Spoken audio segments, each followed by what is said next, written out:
Revolution of Course Alexander Gomez on Live Stream. At ang topic ng talakay natin ngayon ay handa ka na bang marap sa Great White o Judgment? Yan po ang ating pag-aaralan tungkol sa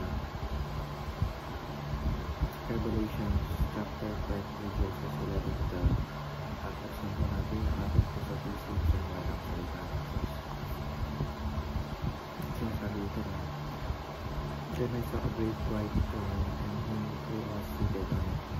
From his presence earth and sky fled away, and no place was found for them.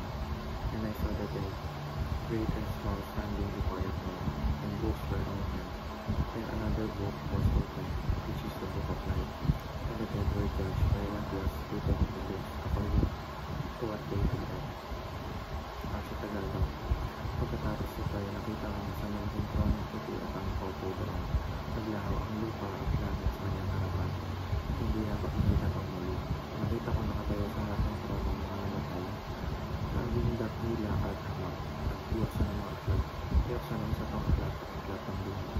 Pinatulan ng mga patay ayon sa kanyang ginawa batay sa nakasulat sa mga aklat.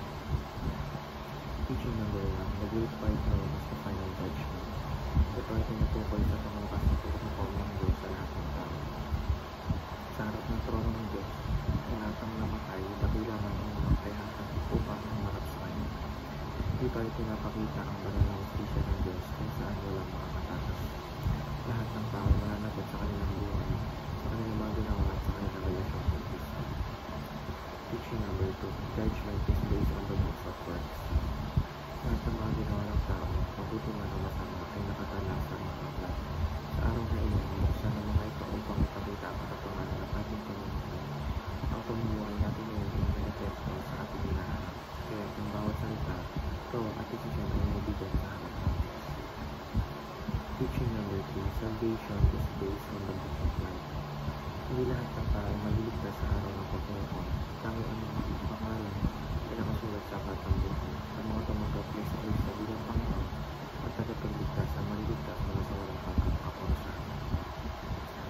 Application number 1, know your priorities. Dahil may darating na pagkakataon, mahalaga na ayusin natin ang ating mga priorities sa buhay. Hindi dapat tayo mag-focus sa panandali ang tagumpay o kaligayahan lamang. Dapat natin unahin ng Diyos ang ating relasyon sa Kanya at ang pamilya ng mga pagmamahal para sa walang. Application number 2, keep according to your calling. Bawat isa ay nilayunin mula sa Diyos. Ang kalaman sa Great White Throne Judgment ay dapat magtulak sa atin na tupadin ang ating tungkulin bilang anak ng Diyos. Application number 3, prepare your full family. Hindi lang sarili natin ang dapat natin hingin sa pagkakataon, kundi maging ang ating sambahayan. Turuan ang ating pamilya tungkol sa katotohanan ng Ebanghelyo. Hikayatin sila makilala si Kristo at ipanguhan ang pananampalataya. Yun lamang po ang ating devotions. Maraming salamat.